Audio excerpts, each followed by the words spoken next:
Welcome to Manga Experts. We are back with another top 10 recommendation list. If you like our videos, please leave a like and subscribe for regular updates of our videos. Without any further ado, let's get started. Number 10. Shin no Jitsu Ryoku. This manga takes place in a fantasy world where you can make contract with a god and gain skills. Born as the third son of a famous knight family, Yuno was so busy controlling his innate power that he was eventually called incompetent. However, he was enrolled in the Magical Knight Academy for some reason. He fulfilled his fate encounter with an unnamed god who was despised as incompetent like himself. Yuno, who contracted with the goddess and named her Athena, secretly decided to make her the highest god and decided to get a little more serious. This manga is quite good. It starts off as just a light-hearted fantasy school story and develops into a more deeper and bigger plot. The main character is overpowered and hides his powers. The side characters are also written very well and are unique from each other to some extent. The world building is done very well. It has good art and a little bit of action here and there. Only read it if you like magical school-type themed stories. Number 9. Gachi Akuta. A slum where criminals' descendants live. People beyond the border look down and discriminate them as tribal people. Ludo, an orphan boy, lives in the slum with his foster parent legged and makes a living using his extraordinary physical abilities. However, one day, he's accused with a crime that he doesn't commit and is thrown into the abyss that even the slum people fear. The art of this manga is super lit. The world building is massive and on point. The power system in this manga is also very unique. The side characters are written well. The main character is a little bit edgy and grumpy, which annoys me a little bit. Overall story is unique, but it lacks a bit in the execution department. Number 8. Kanjigai no Atelier Meister. Kuroto gets kicked off the hero's party for being too useless. Everyone, including Kuroto, thinks he's useless, but aside from fighting skills, in cooking, building, magic tool crafting, etc., he's SSS rank. He's overpowered in many fields, but he doesn't know it himself. The main character is overpowered from the start. The story of this manga is more on the cuter side. The main character is simple-minded, cute, and easygoing. He's also very forgiving, so that can be annoying for some readers. Some side characters are also charming. The world building is really good. The art is nice, but it becomes way more mediocre during fight scenes. There are also some light comedic elements in it. This manga is only recommended for slice of life and fantasy drama genre fans. Number 7. Carrier of the Mask. Dion lost his arms in a landmine explosion. He can't work at the camp anymore, and his son will be born into slavery. His only hope is a mysterious mask that grants the wearer the power of a god. But to claim the mask, he has to fight with his only weapon, his legs. This manga is set in a ruined fantasy world. This world is filled with scums to the brim. The story of this manga is very good and dark.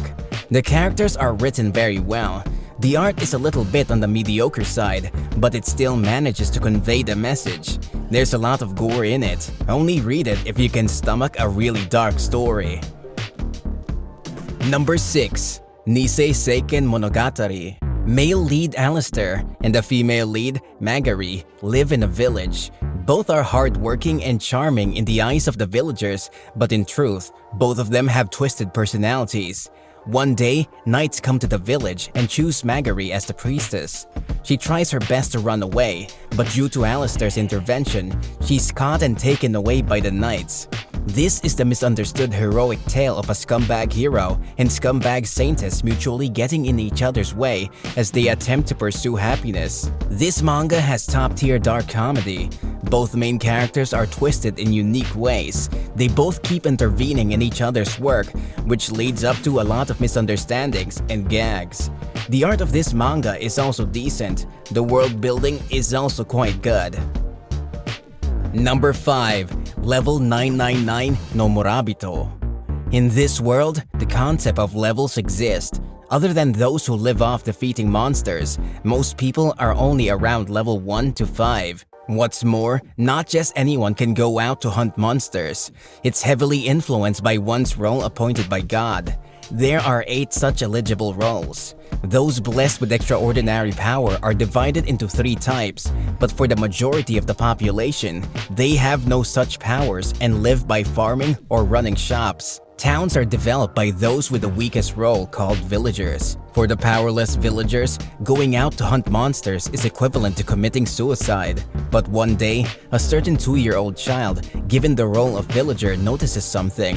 Once he defeats a monster, he can earn great wealth. The world building of this fantasy manga is done very well. The art is also good, and the fight scenes pack a punch. The side characters are also written very well and have a lot of character progression. There are a ton of good RPG elements in it. The story is also good, and it keeps evolving into something much more greater. Give this a try if you want an overpowered main character with a good story. Number 4. Bokensha License. Douglas was once known in legend as the strongest magician, but now he's called Old Man, as his health slowly crumbles. Beyond just suffering from a mysterious disease that slowly but permanently saps his health, if he uses magic, the hero's party forces him out and the Adventurers Guild strips him of membership. Thus, in the middle of an aimless solitary journey, the ex-adventurer Douglas encounters a cursed girl, Ravi. The art of this manga is very good. All the characters are well made. The plot is very laid back and wholesome. The world building is massive. The main character is also very likable. Give this a try if you want a roller coaster ride filled with emotions. Number 3. Bokensha ni Naritai. The life of an adventurer isn't always a glamorous one. Belgrieve finds this out the hard way when a deadly encounter robs him of his leg and the ability to pursue his dreams not long after setting off for fame and fortune. But fate isn't finished with this retired adventurer. While gathering herbs in the wilderness, he discovers an abandoned baby girl and names her Angeline after deciding to raise her as his own. Angeline grows up to become a top-tier adventurer in her own right. Yet, after venturing out into the world and making a name for herself, fame, fortune, and power hold no allure for the accomplished S-rank adventurer. Her heartfelt wish is for nothing more than to see her father again. This fantasy manga is quite good. It starts off a little bit easygoing with a lot of cute adventures and stuff. The real plot kicks in after a lot of chapters. The art is decent, but not that much great. The side characters are always brimming with life. The major downside of this manga are the demon lords. They're made to look weak, which is a downer. Other than that, this manga is recommended for people looking for a fantasy story with good family drama and a plot which reveals very slowly. Number 2.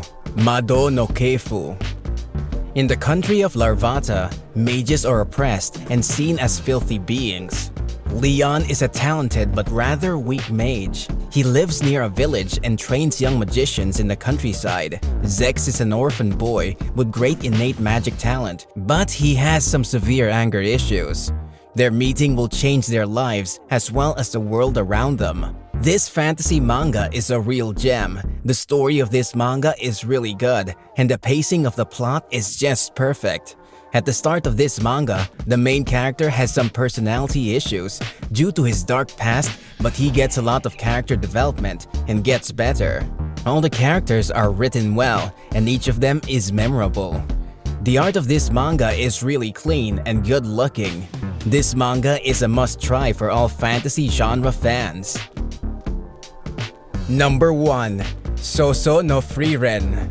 Elf mage Frieren and her courageous fellow adventurers have defeated the Demon King and brought peace to the land. With the great struggle over, they all go their separate ways to live a quiet life. But as an elf, Friren's nearly immortal, will long outlive the rest of her former party. She needs to come to terms with the mortality of her friends and find fulfillment in her own life. Fenrir goes on another adventure with a new party. The story of this manga is very good, and the idea of immortality is a pain in the ass is executed very well. The main characters has a good personality as an immortal elf. Side characters are written well. The art is good, but nothing extraordinary. The world building is perfect. This whole manga is filled with different small adventures. Overall, it's a perfect fantasy adventure manga that can easily play with your emotions, and it's a must-try for all fantasy manga fans.